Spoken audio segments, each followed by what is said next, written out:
This week on MasterChef Australia. I'm here, I'm finally here, and I'm about to start cooking. The journey began for the top 24 amateur cooks. It's showtime!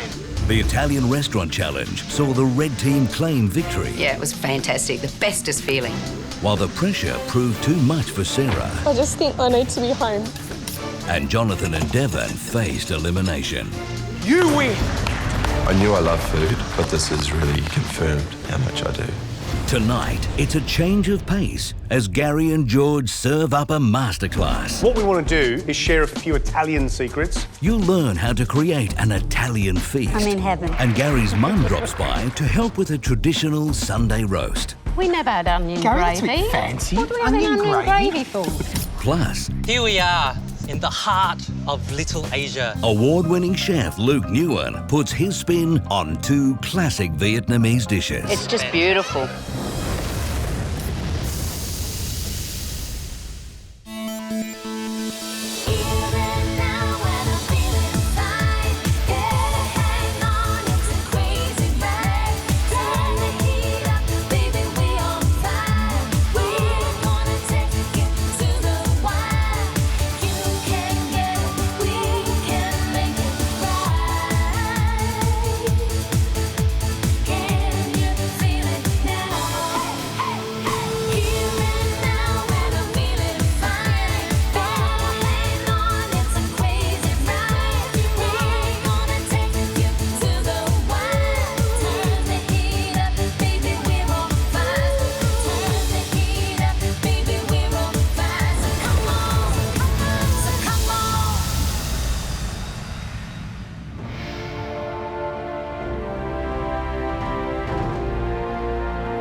It's been a crazy week this week.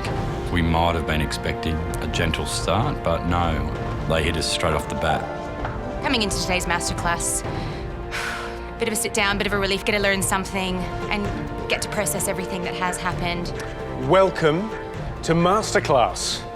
You can breathe a sigh of relief. You're not up for elimination, there's no challenges. All you've got to do is watch George and I cook. It's been a very, very emotional week. You know it, I can see it in your faces. It's been tough. We started with 24 a week ago, and we're down to 22 contestants already. Sarah, that was a shock. Thank you. Thank you, best of luck. She decided to leave the competition and go back home.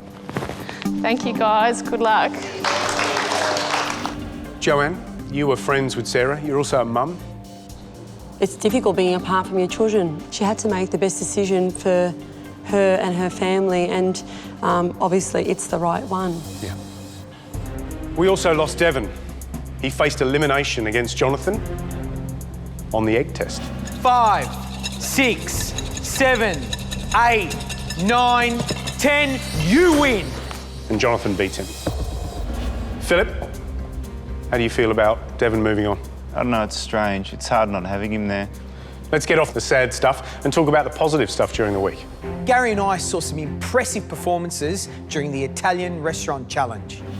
Adele and Alvin, I was fortunate enough to be over at Cafe Moretti with you guys, and you absolutely worked your butts off. And over on the blue team, Shani and Claire, Gary was telling me fantastic stuff about how well you guys were going at Carpaccio Restaurant. Well done. You four are going to miss out on Masterclass today with Gary and I. Because we've organised a one-on-one masterclass with the man, Alvin, that you went up against in the Celebrity Chef Challenge. Luke Nguyen from Red Lantern. There is nothing that Luke Nguyen doesn't know about in regards to Vietnamese cuisine. He is the master. You're going to learn heaps about Vietnamese cuisine, bring back some ideas, hopefully, for everyone. Have a fantastic time. Enjoy yourselves. Off you go. Thank you. I am so excited. I mean, I'm feeling amazing. My heart's beating, and masterclass with Luke Nguyen. That's awesome. So the first thing we're going to recap is our fondest childhood memory challenge, where we ask you to put your childhood memories on a plate. I actually love Devon's roast lamb. I thought for many Australians that's going to be an absolute classic childhood memory. So today, I'm going to cook my mum's roast. Yum! Yorkshire puddings, roast beef, and there's going to be thick gravy. Now, the surprise I've got is that I couldn't make my mum's roast beef without my mum. I certainly couldn't make her Yorkshire puddings as well as she does. So the big reveal today is the fact that my mum is going to come in and show you how she makes her Yorkshire puddings. And you know what? Before she comes in, she tends to tell me off a little bit. Why? Because I don't cook the same anymore. But you know what? My Yorkie puds and, and my gravy doesn't taste the same. Oh. So, let's welcome my mum.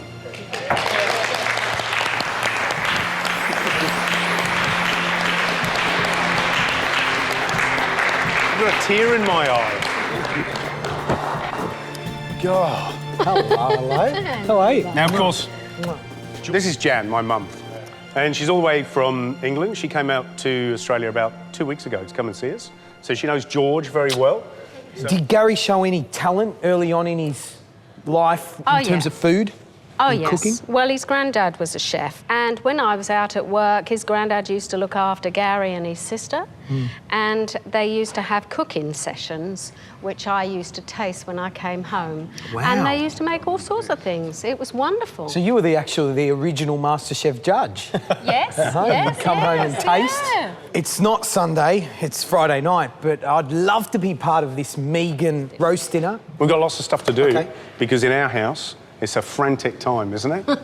Isn't it? Yeah, it is. Yeah, and I'll do as I'm told. So you make the Yorkshire puddings, Right. And the onion gravy, Right. maybe, Onion gravy. or roast potatoes. That's a bit fancy. And I'll- Yeah, we never had onion Gary, gravy. that's a bit fancy. What do we have Onion onion gravy? gravy for?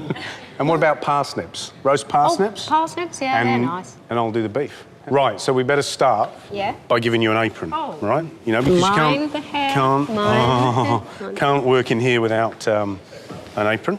Is that okay? Yeah, that's okay. Looking beautiful. Yeah, There you go. exactly. Lovely. Right, so we're going to do the roast beef first. Right. And I've got a lovely rib roast. Now, we didn't have this as kids, did we? Look at that No, baby. that's really nice. I mean, let's be honest. What did we eat? What did we have? Top side? Top side, which works well. Not Yeah, as tender as top this. side. This is a beautiful rib. So what I'm doing is I want to keep this joint of beef together while it's cooking. It's a bit like when you roast a chicken. You've got to keep it together, otherwise it dries out. So basically, one string under the other, and then I turn it against the knot, okay? Then I can tie a second knot and draw it down, okay? And then this is the tricky bit if you've never done it before. Hold the string like that and put your hand this way round, and you turn it, and then put the sleeve around the next rib. Then that creates the first tie. Pretty quick, isn't it? Like that. Around. And then again. And then this will keep it all nice and tight. And then what you do is turn it over, and then you roll that little bit of string under each one, so it's secured it. Easy, isn't it? So, Mum, if you could just grind a whole lot of pepper over the top of that. Plenty of pepper and plenty of salt, all right? It's not any different than you do it, is it? No, it's just that the meat looks good. It does look good, doesn't it? Like Yeah. a little baby, isn't it? Yeah, it is. And then some thyme. Right. And then what I'm going to do, I'm going to put that into the hot oil, just the fat side down first, and just brown that off nicely, so I get that caramelisation. And then when you're popping it in the oven, especially for a piece of beef like that, that'll probably only be in for about 35 minutes to a medium rare. It doesn't take long, because even though it's on the bone, there's no protective bone on the other side resisting heat, so it will actually cook through quite quickly. And remember, we always rest beef. Now, the other thing I've got, these are little beef trimmings, little beef ribs, okay? And what we use these for is to create a trivet around the beef. So what it does is it lifts the beef off the base of the roasting tray. And it does more than that. What it does is it puts flavour in the pan that when you make your gravy, that gives it a real kick. So, George, I've got a couple of things that you can do. Yep. I've got some onions to do for the onion gravy, so they just need to be caramelised. Yep. And, Mum, do you want to brown some parsnips? Yep. And I've got some nice garlic in here as well that you can chuck in. We get the fun jobs. Yeah, you just do that over there. So what I've done is I've caramelised this beef, all right? And we've got to seal all sides of this. seal the end, and then we're going to pop that beef on top of the trivet, OK?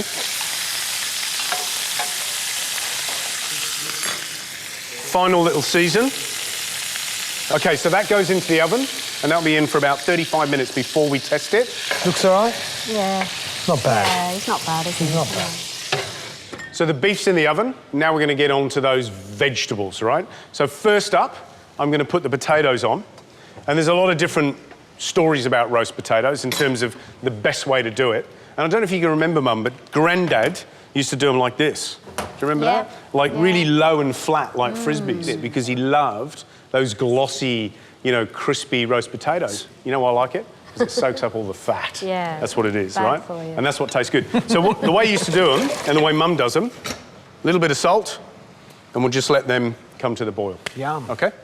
So, over to the parsnips and the onions. So, what we need to do is get those parsnips out of that roasting pan, pop them on the plate, just for a little bit later, and then we'll hold that roasting pan ready for our spuds when they come off the boil. And the onions? I'll just put olive oil in the onions. Yeah, what I want to do is caramelise them, get the sweetness, hit them with the vinegar, lift all those juices and caramelisation off the bottom of the pan, and that forms really the essence of the gravy. So the only other thing, George, I'm going to add into that is a bay leaf, just for a bit of flavour, and a few little bits of thyme, all right? What do you reckon? Because I need to complicate stuff. Yeah, bay leaf. Very Makes nice. sense. Yeah, Makes sense. It does. Have you got a bay leaf tree in the garden? I have. Yeah? I've got 2 or 3 in the garden. Beautiful. Did Gary used to climb the tree? No, No. it's too small for him. He wouldn't take his weight. That's nice, isn't it? That's nice. Huh?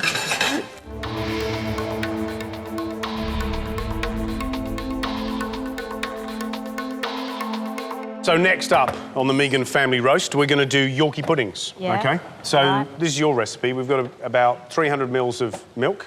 And Right. we've got about a cup of flour and 2 eggs. Great. So if you think about it, Yorkshire pudding's got no other raising agent in other than the eggs, right? So depending on how many eggs you put in, actually is really how high they're going to blow. And the other important thing in terms of making a good Yorkshire pudding is the consistency of the batter. Because if it's too thick, it won't rise, okay? If it's too thin, it'll rise, but it'll collapse on itself. So what are you doing there, actually? Putting So what salt you've done in. is you've whisked it until it's smooth and taken the lumps out. Put a Bit of pinch of salt in. And then make sure you get all the lumps out first. This is a batter, a basic batter. It's like the consistency of single cream. The other important thing is you've got to whisk it, you've got to aerate it a little bit, and you've also got to let it stand. How does that look? Pretty good. No lumps. That mixture has to rest, right? OK, so I've got the potatoes. The whole idea with these potatoes is that you just rough them up a little bit, you know? Look at that, that's beautiful, look at those. Lovely. So in with the potatoes. And we're just going to put in a few chef flurries just to... And a bit of salt. We'll put those There you go, on. bit of that, bit of that. What I find is if I brown them well first, brown them evenly, and then pop them in the oven, I get a fantastic result. That smells lovely. Beautiful, isn't it? It's lovely. Onions, do they need to be... A little bit of vinegar. A little splash of cider vinegar. And now... All right, so they smell beautiful. Beautiful. George, if you can look after those spuds, and then Mum? You want them to go in the oven? Yep. Yep. OK, so the Yorkshire puddings. Nice and hot. Yeah. Yeah, that's important, isn't it? Yes, Really very hot. important. That's the most important thing. Yeah. And then that's dripping. Yes. Beef dripping. Beef dripping. This is what Mum would insist on using. Look at Dom, look. He's out there going, oh, yeah. You've had this. Yeah, I love it. Right, I'll put this in the oven because it needs to be roasting hot. Let's get this mixture in the moulds. What we explained was that that mixture has to rest, right? So that one's been in the fridge for about an hour. What I like to see, actually, is that they sizzle. Yeah, go on. Be generous. They're nice when they're overflowing. You're cooking for me, remember? Yeah, right. Brilliant. That's it. It's Right. getting cool now. Right, off they go. Yorkshire puddings in the oven, 200 to 220 degrees. OK, it's got to be hot. Boom. It's got to shock it, and they've got to start blowing up. Fingers crossed. And they'll take about 20 minutes. So, George, I reckon those potatoes are going to look pretty good. Yeah, they Mum, you better check smell- George's work. You know what he's like. Beautiful.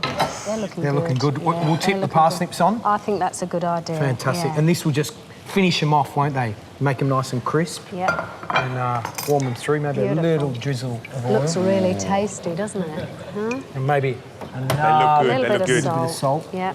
Delicious. See, it makes sense They now, will, doesn't it? yeah. Browning the parsnips first and then bunging them on the top. I Yeah. reckon you get a good result. That's my little trick. Yeah, I right. know, yeah. Now we're going to I get the heard. beef out and we're going to let the beef rest.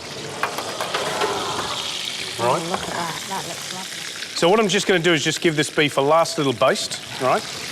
I'm just crisping that last little bit of the beef, and all that, of course, got heaps of flavour in it, right? So that's the beef, and we're just going to let that rest, OK? Right, George, before we make the gravy... Yep. I just want you to do some spinach and peas, because that's our green stuff for our roast. Just to keep it healthy. Yeah, keep it healthy. A little bit of butter, George. Butter, yeah. A little bit of garlic, all right? And then, Mum, we're going to make our gravy. So all of those little bits of beef, the trivet that we used, has now got all this flavour in that pan, and we want to thicken it. Now, I wouldn't put flour in at work, but Mum still makes her gravy with a little bit of flour. So go on, Mum, chuck it in. And obviously it's got to be hot. Mm-hmm. Is that enough fat in there? Yes, that's fine, yeah. So into the gravy, or into the roux, we're putting in hot beef stock, OK? That forms the basis of our gravy. Now, Mum wouldn't do this, I'm sure, but my little chef flurry is a little bit more thyme, which you can bruise in your fingers to release the flavour. And you can put in a little bay leaf, and just little finishing touches like that will make an enormous difference to the end result. Oh, it'll need some salt and pepper. That's excellent. Is that lovely? Mm. A little bit of pepper. Lovely. Any salt? Yeah, a little bit of salt. Mm. It's all right. bad for OK, you, Mum. but we'll have some. A little bit of salt. A little bit of salt. Oh, that's lovely, isn't it? Isn't that gorgeous? And then the other thing, and Mum would tell me off if I didn't do this. Put the juice of the meat in. Put the juices from the meat into the pan. And then the last little thing is tip that gravy through a strainer on top of the onions.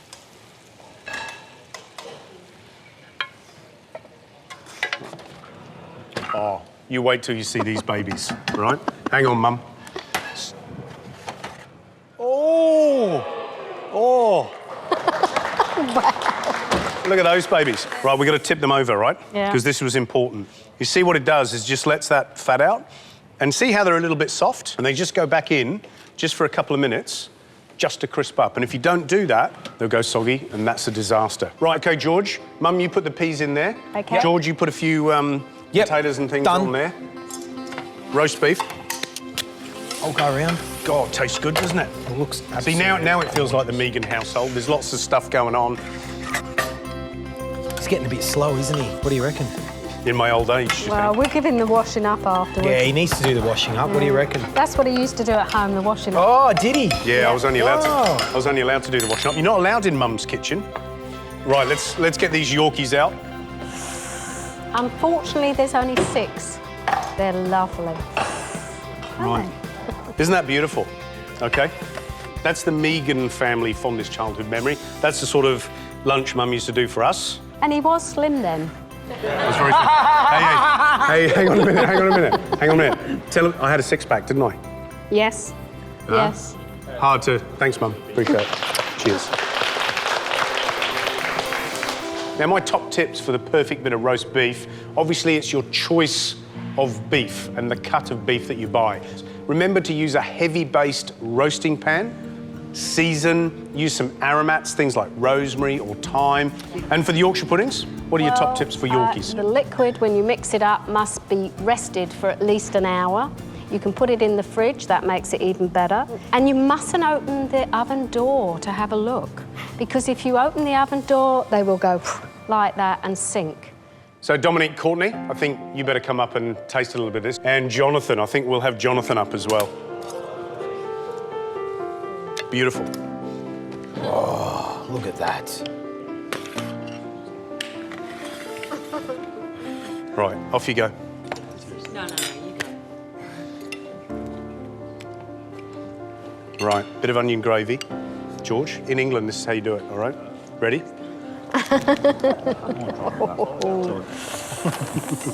Right, Dom, tell us what you taste. Do you love it? Beautiful. Just the meat with the crusty outside from the nice caramelisation process. We didn't used to have onion gravy either. We just had a sort of a plainer gravy. So that's interesting. Do you like the onion gravy? I really do, yeah, I like it. Did you have some? Jonathan? After living in England for 5 years, I never had a roast like that. Oh, you didn't have my Yorkshire pudding. That's amazingly fluffy. And Courtney? Those little touches that you've done have made a difference. Lovely. Well, thanks, guys. Thanks very much. No, thank you. And the rest of it belongs to me. Butter. Thanks, Gary. Cheers. It belongs to you. Yeah. So, Mum, thanks so much for coming in and show us your Yorkie puddings. Appreciate it. and I'll be home for dinner soon. Cheers. Lovely. We're in Cabramatta in Sydney. I've never been here before. We walk into Freedom Plaza and this amazing lion dance begins and there's drums going. Just an incredible, incredible atmosphere. Wow. We're here to meet Luke Nguyen. So exciting and just really happy to be here. Now guys, Gary and George have asked me to give you a private masterclass here in the heart of Australia's Little Asia. If you're a foodie, you need to come to Cabramatta.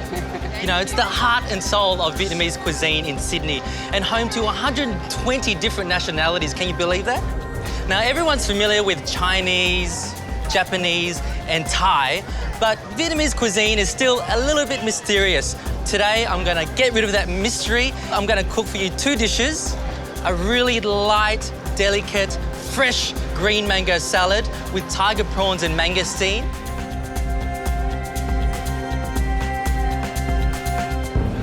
And wait for it, I'm gonna get some live mud crab, and I'm gonna toss it in a wok with a spicy satay sauce.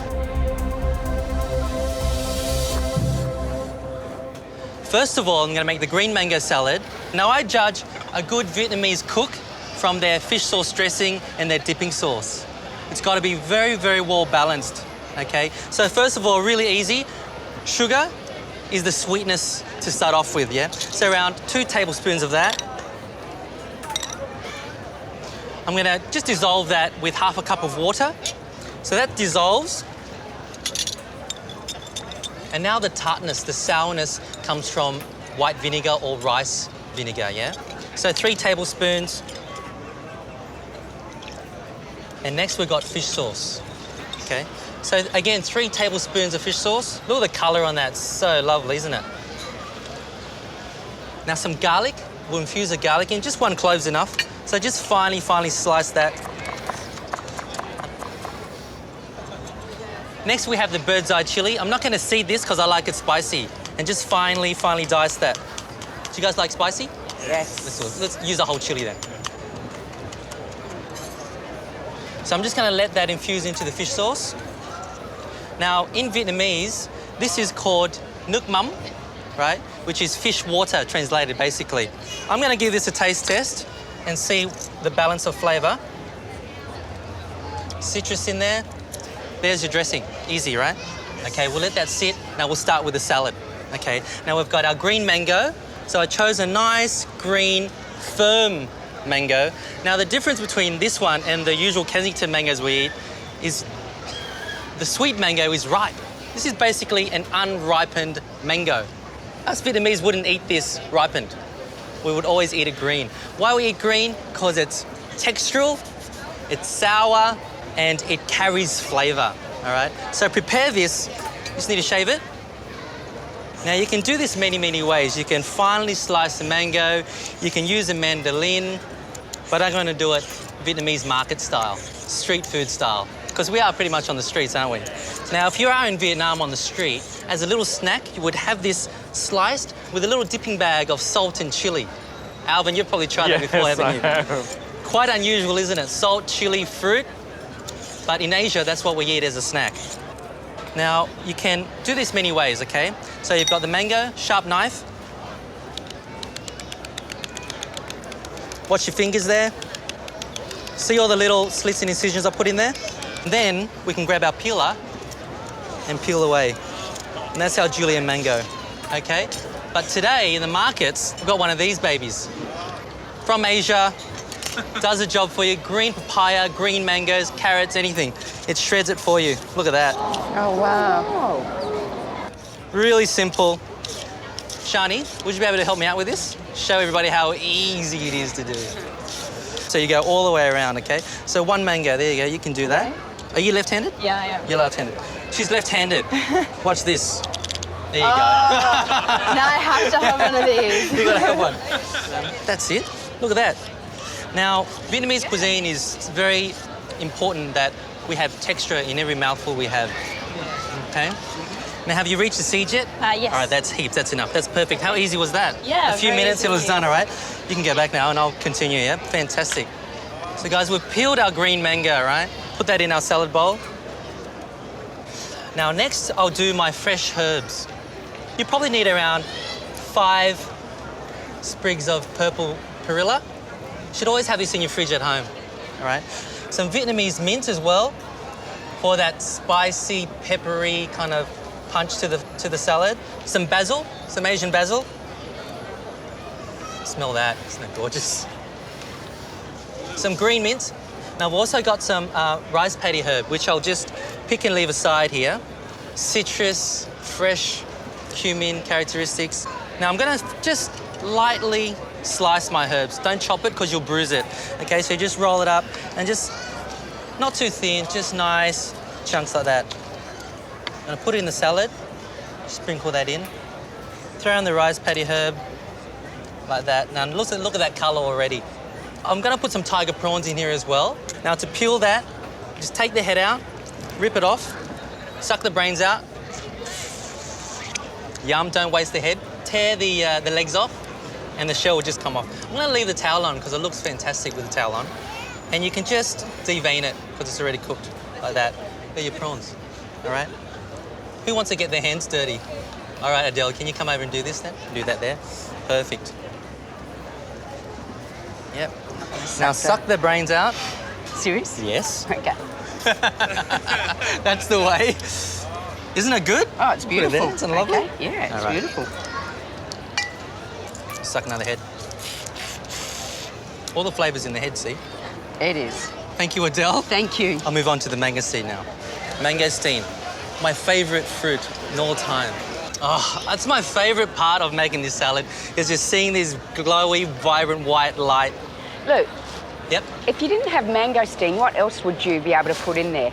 Well, lychee, rambutan, but this is kind of my own creation. Okay. I haven't seen anyone serve this in a restaurant.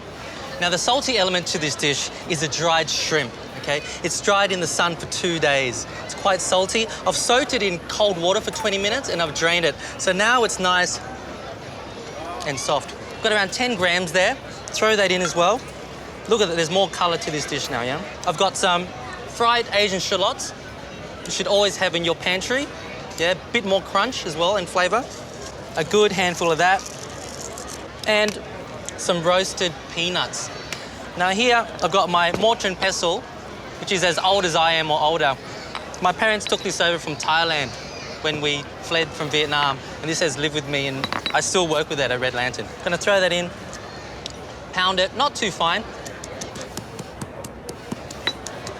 Throw that in. Look at that.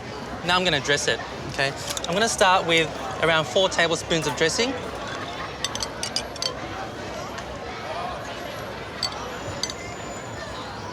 Just gonna mix that together. Now I'm gonna plate it.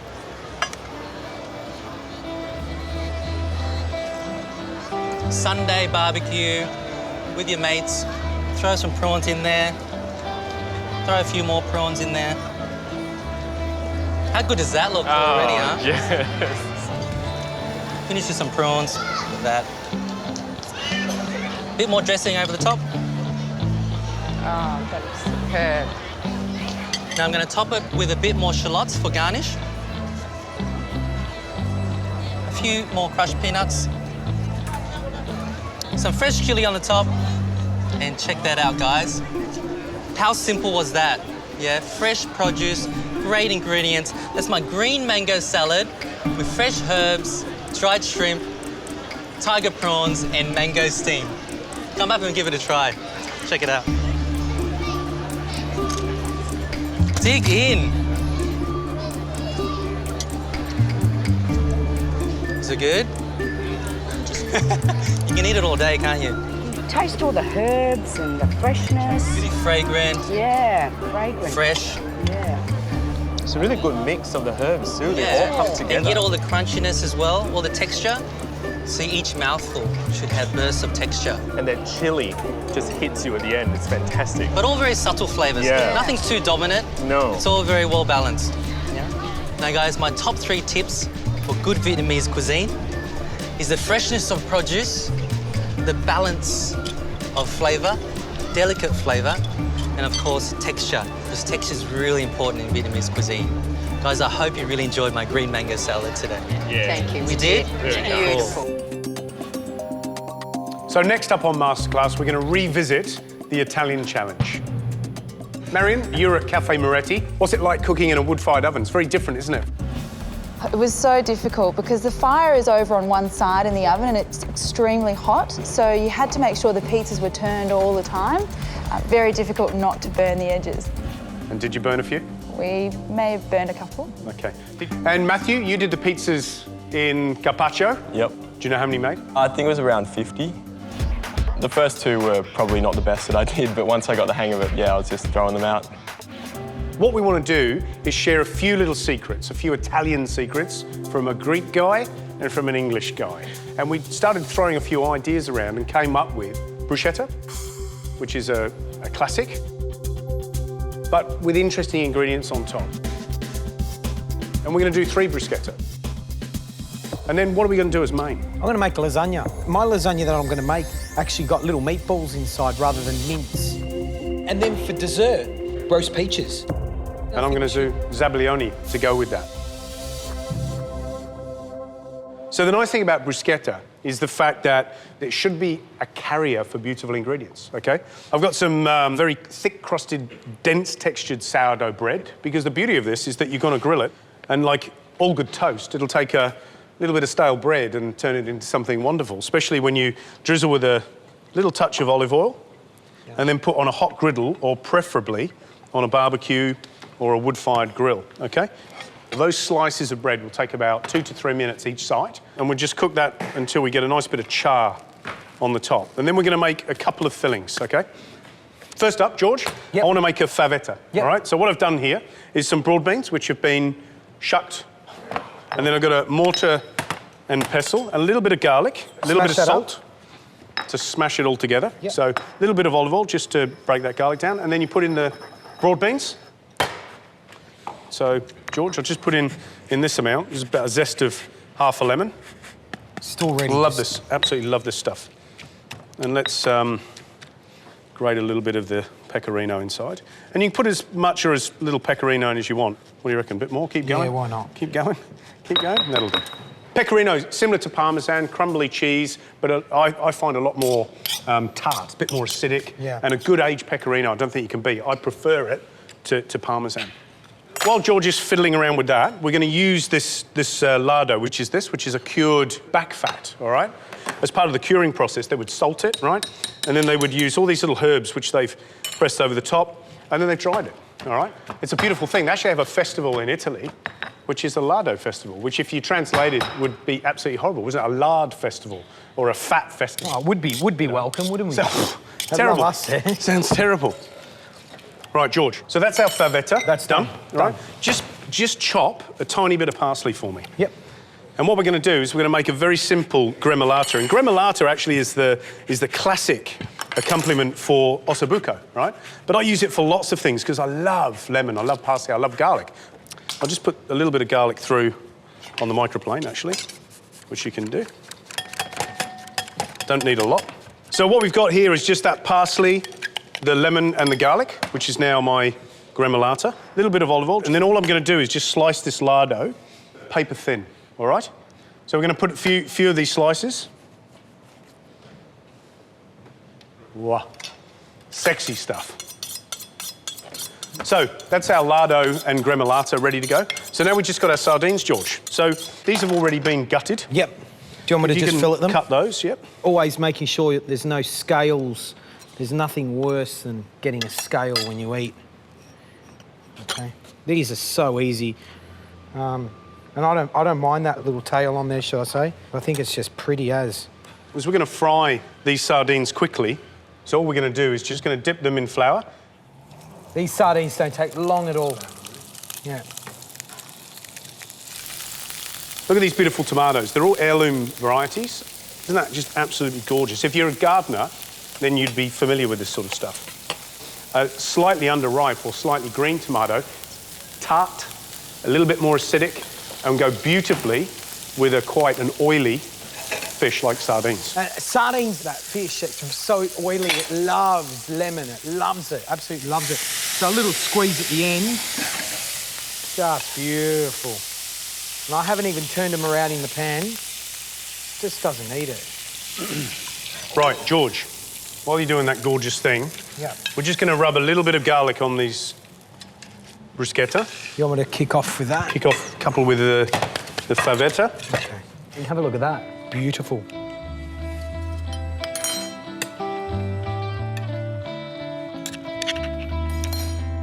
And, of course, the lardo. So it's just very, very thinly. Just pop the lardo on the top. And then, of course, a little bit of the gremolata. We're going to put a little bit of this pecorino over the top of those little ones with the favetta on the top. And I think it just needs a little bit of the old fella. The old fella, he's my best mate. He's always beside me. And that's our bruschetta. We've got some beautiful heirloom tomatoes, slightly green, but 3 different varieties with a quickly fried sardine on top. The lardo with the gremolata and a little bit of sea salt. And then the favetta, which is just the broad beans and pecorino cheese, a little bit of garlic. So top tips for bruschetta, great bread. That's where it starts from. The other thing with bruschetta is they're a lovely way of just adding some creativity and offering something crunchy and Moorish, just gets the taste buds going to start a meal. So Marion, as soon as you're on the pizza section, you come over and taste. And Callum, you're on the entree section in the blue team, so you come and have a taste. All right, let's just cut these to make them a little easier for you guys to taste. Dig in, let's try. George, would you like a piece? Yeah, why not?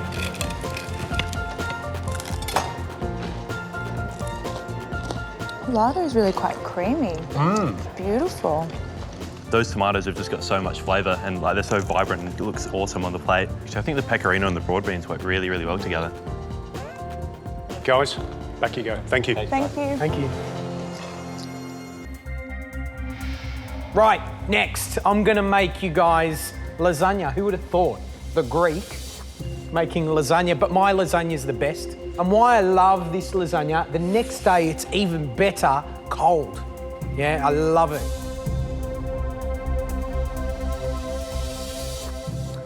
I'm starting with my basic onion and tomato sauce. Onions go in, oil goes in. I've also chopped up some tomatoes. I've blanched them, removed the skin. Boiling water, about 10 seconds in the water. 10 seconds out, cool them down straight away, nice water.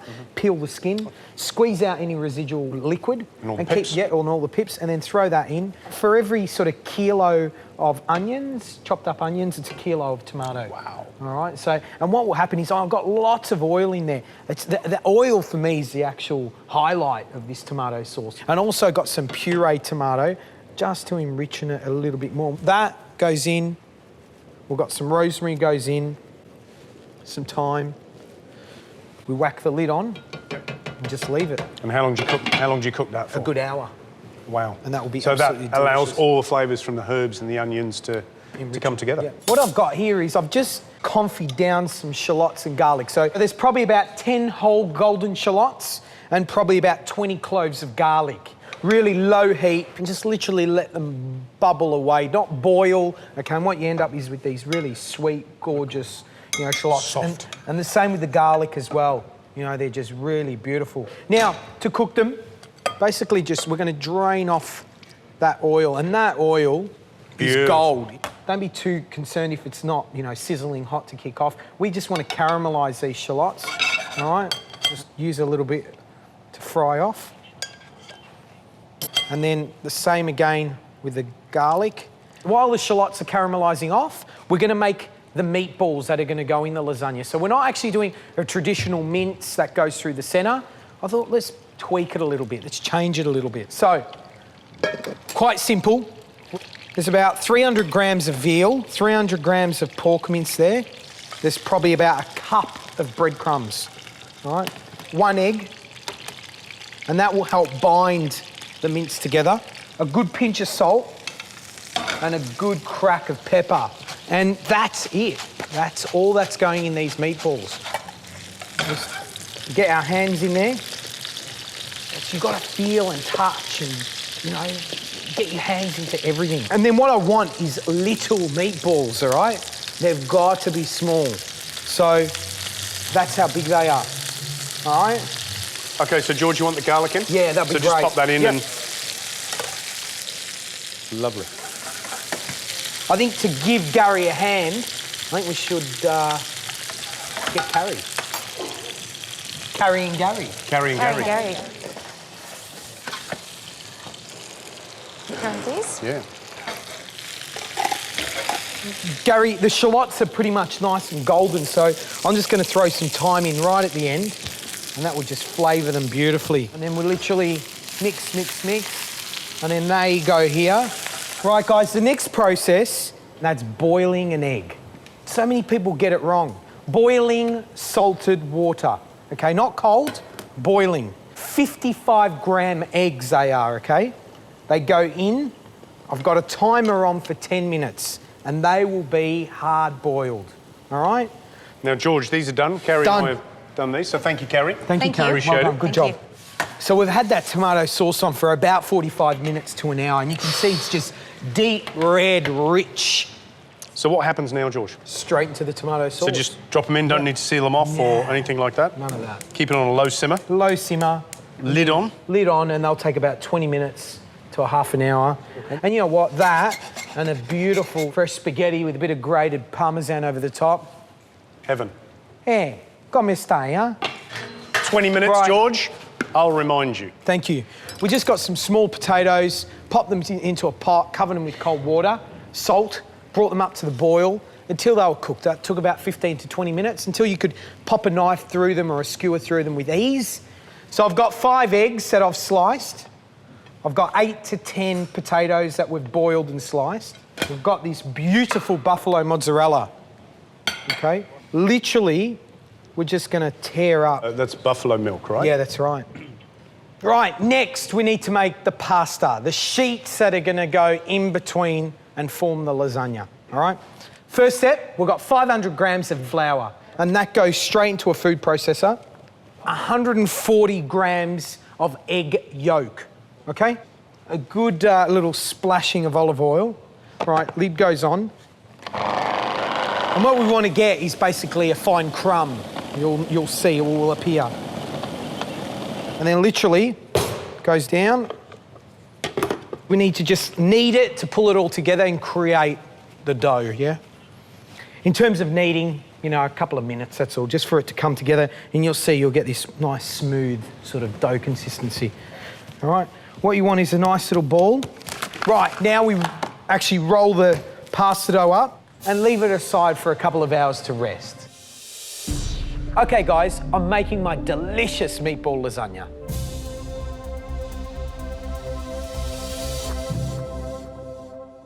The dough for the pasta's rested. Now it's time to roll it out.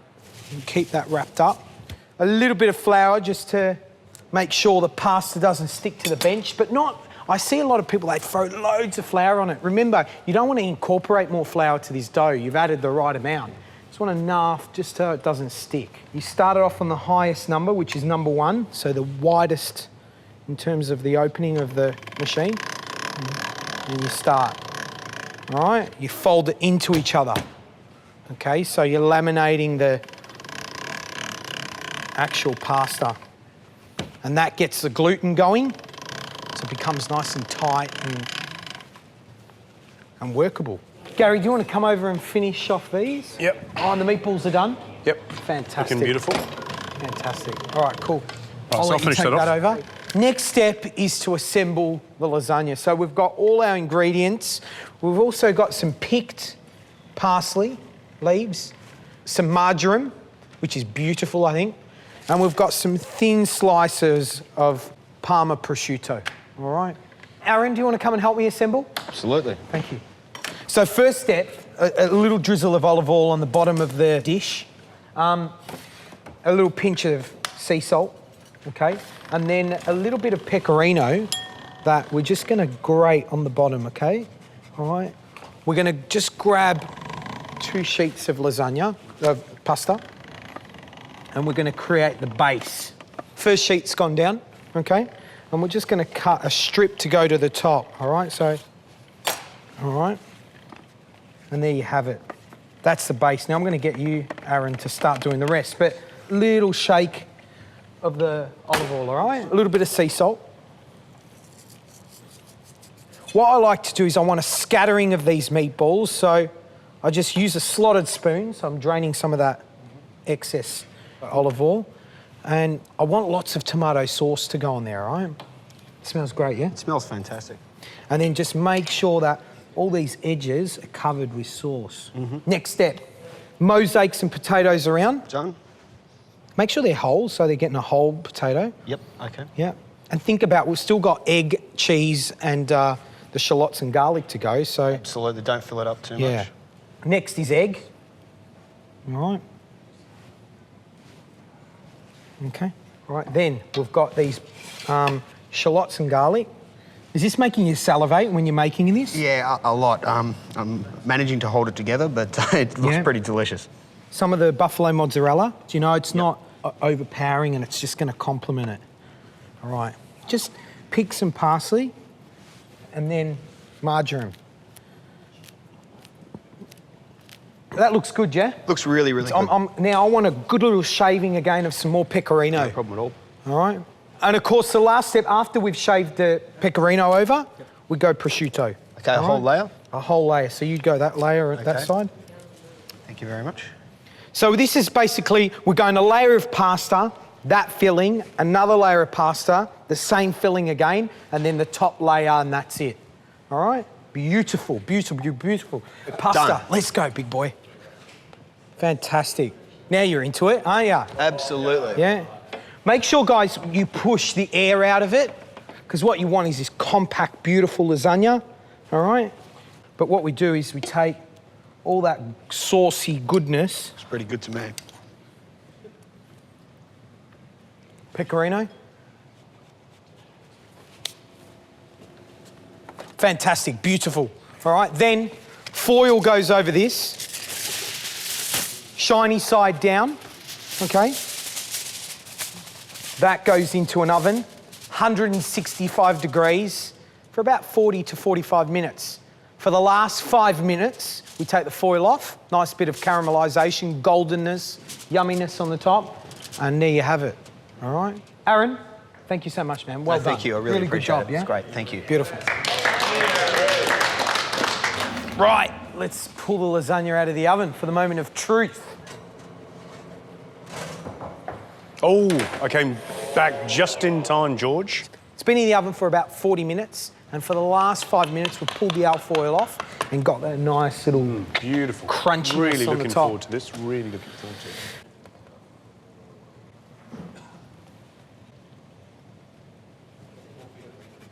A little bit of olive oil, a little bit of shaved pecorino. And there you have it, Gary. That's my version of lasagna. Okay, for me, it's all about putting lots of beautiful, interesting ingredients. So as you're cutting into it, you're discovering something different, something tasty that complements each other. Make sure you rest your pasta, really important. So once you've kneaded your pasta dough and you've gotten it to this consistency, wrap it up in plastic and leave it aside for a couple of hours to rest.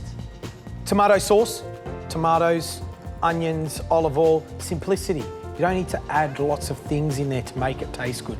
If they're great tomatoes, they'll be delicious. Matthew, Philip, come up and taste.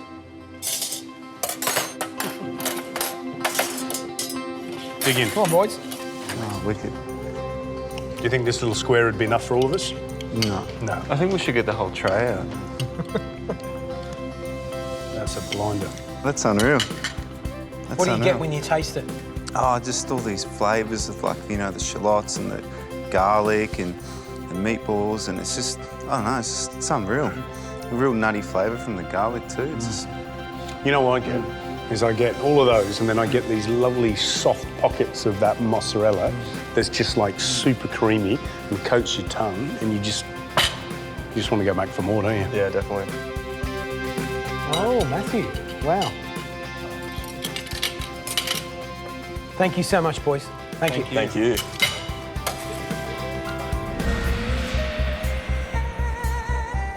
So guys, here we are in the center of Cabramatta. the heart of Little Asia in Australia. Now guys, our next Vietnamese dish is mud crab tossed with a Vietnamese spicy satay sauce. Now I've got a live mud crab waiting to rock and roll. Now to kill this humanely, put it in the freezer for a couple of hours or an hour, or submerge it into ice cold water, and it will feel no pain. Alrighty? And I'm gonna make the spicy satay sauce. So we have the dried scallops. Now I've soaked that in water for around an hour. I've got the dried shrimp, which I've soaked for 20 minutes, and I've pounded it, okay, in a mortar and pestle, so it's nice and fine.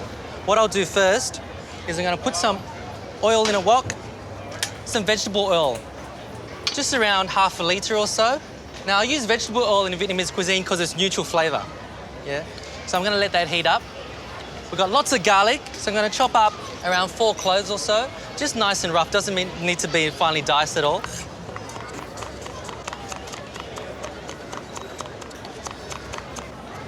All right, I'm gonna put that aside.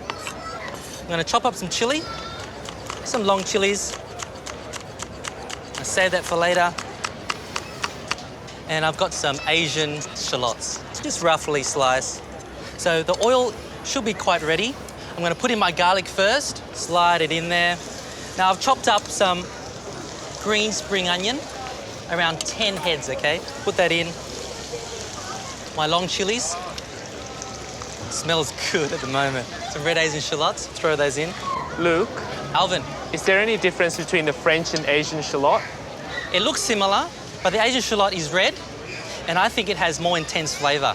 So we use this over the onion as well, okay? So that's slowly cooking away, bubbling away. We've got around 100 grams of dried shrimp there, okay? Mix that together.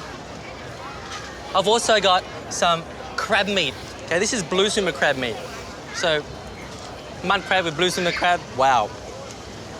200 grams of that, throw that in.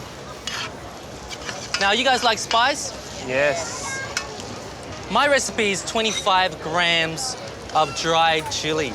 Now, dried chili is hot, it's spicy. If you like chili, put 25 grams in, yes? Sure. All right, you're Malaysian, you can do it, Alvin. Now, what else do we have? We've got some dried scallops, soaked. I'm gonna just crush it all up because now it's quite crumbly. I've got 40 grams of this dried scallop, over $100 a kilo. So don't go too crazy with it, all right? Now I'm gonna season this now. Bit of sugar, around half a tablespoon of sugar. It's gonna caramelize it, get some color in there. Some fish sauce, not too much. It's around half a tablespoon, yeah? And some really nice oyster sauce for a bit more color and a bit more depth to it, so a tablespoon of oyster. Beautiful. Lovely.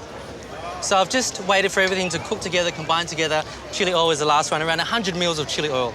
Luke, so this is a base that you can use for anything, like what you said. For anything. Right. You have a nice broth, you want a bit of flavour, some spice, throw half a teaspoon in, yeah. Stir fry your spinach or vegetables in there. How long does it keep? If you don't use the fresh crab meat, yep. It will keep in your fridge for a month. So I'm gonna cook this and simmer away for around 25 minutes. Now my crab's ready, I'm just gonna take them out. Just drain all the water out. Take off the string that's been protecting me from sharp claws. So fresh, you'll taste the freshness of this crab. Sharp cleaver, in half. I'm gonna cut into maybe half again. Just like that. I'm gonna chop the claw off. Put her in there.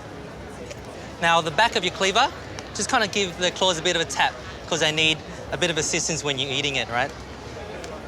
Bit of a tap like that. Now, I don't use a thermometer. I use a wooden chopstick to see how my oil is, okay? So if I put my wooden chopstick in here, I'm gonna put it in. See how it's bubbling? It's ready. The more bubbles, the hotter it is. If it's not bubbling, it's not ready, it's not hot enough, all right? Now I've got some potato starch here as well, guys. Potato starch is not flour, it's more delicate, it's lighter. I just want to give it a nice little coating. Just a dusting. Okay. Now my oil's hot now. I'm going to throw in the chunkiest bit first, which is the claws, because they take longer to cook.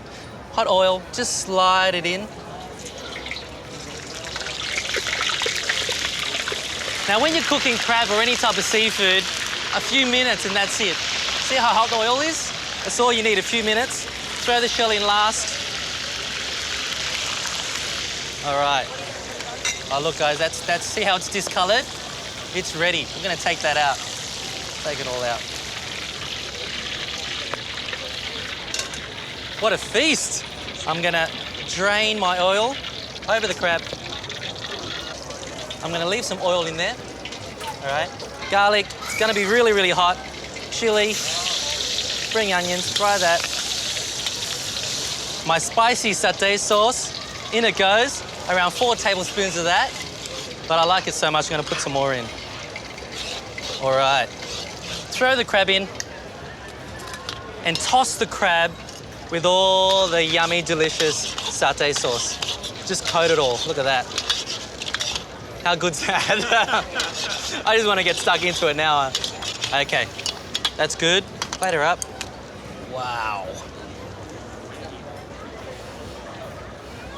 How good is that? Lastly, we put the shell on. The spring onions, a bit more chopped chili.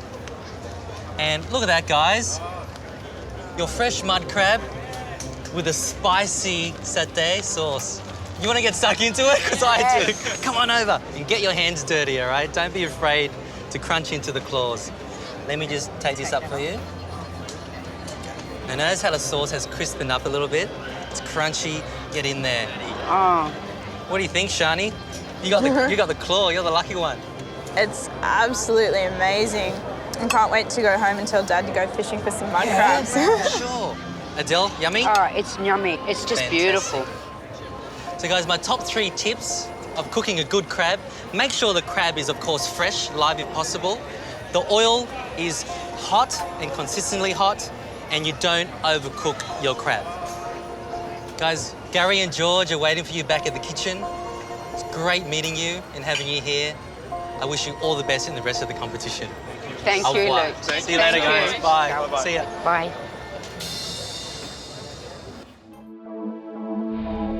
Right, it's the final course in our little Italian banquet. So we're going to do a really simple dessert of roast peaches. I'm going to use amaretti biscuits, make a beautiful little crumble. Yep. And I'm going to do zabaione to go with that. But it's, I think, about the theatre. So we've set up a beautiful little table there, table for 2. So we're going to invite 2 of you to our little restaurant. Dominic, Kate, would you join us for a little dessert? A very gentleman of you, Dominic. So just enjoy yourselves there. Get to know each other. How you doing? With the peaches, it's quite simple. We halve them, and then what we're going to do is turn them into little cups, all right? In the blender here, I've got 2 peaches chopped up, quite simple, and I've got these amaretti biscuits. So 2 peaches and about 2 cups worth of these dried amarettis. Lid goes on.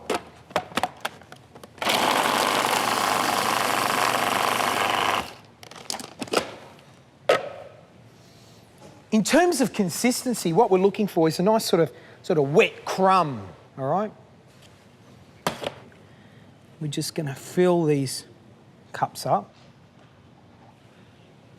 Right, next step is to bake our peaches, all right? So frying pan on, a little bit of sugar. Our peaches go down. Okay. And then, Gary, if I can get a splash of amaretti on the bottom. Yep. Right, and then these straight into the oven, around 200 degrees for about 5 to 6 minutes. And they're nice and golden on the outside. They're ready to go. Over to you, Gary. Right, zabaione. That copper bowl should fit neatly on top of a pot with enough water to create steam, but not actually touch the bottom, all right? So we pop the egg yolks in. There's about 10 egg yolks in there. There's about 3 tablespoons full of sugar. We've got a lovely vanilla bean. So split the bean and take out all that lovely seed on the inside. And this is pretty extravagant for you two. but why not? Sometimes you just have to be, okay? So you need a dash of brandy, just a little bit, and a dash of the amaretti. Just a little bit. So what I tend to do is I tend to put in a little bit of hot water, just a couple of tablespoons, and what it does is it just loosens up the egg yolk enough, just so that it starts to aerate, not on the heat, right? So what we're going to do is we then put it over the double boiler, or over the base of that pan, and the steam is going to start hitting the bottom of that bowl and warming up. And then what it is, it's about whisking, aerating, and cooking at the same time. And you have to whisk evenly, all right? And what happens, it gets away from you. And what I mean about it getting away from you is that all of a sudden now there's quite a bit of residual heat in that copper or in that bowl to keep cooking the foam. So it's about this balance between, once it's partially aerated, hit it with a little bit of heat and take it off. And then put it back on, hit it again with a little bit of heat, and then take it off, okay? So I'm pretty close now. There's still some, you know, residual heat in there. It's really hot, can't touch it. So I'm making sure that I'm still whisking. What we've got is, watch this. You see that ribbon? Happiness, all right? Ready, Georgie? Fantastic. Right. The peaches have been in the oven for 6 minutes, and you just give them a nice little glaze, and we're ready to plate these up. And just to finish, just a few little almonds over the top. Okay.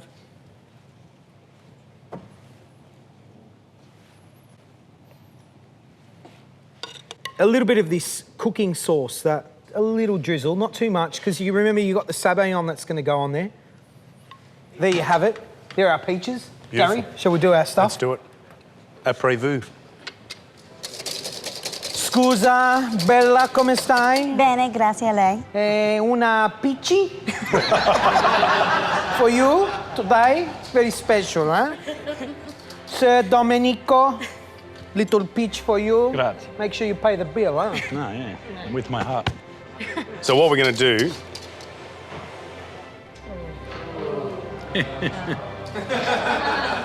Served by Gary and George. No? Food, beautiful.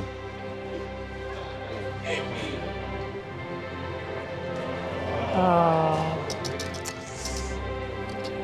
Buon appetito. Grazie.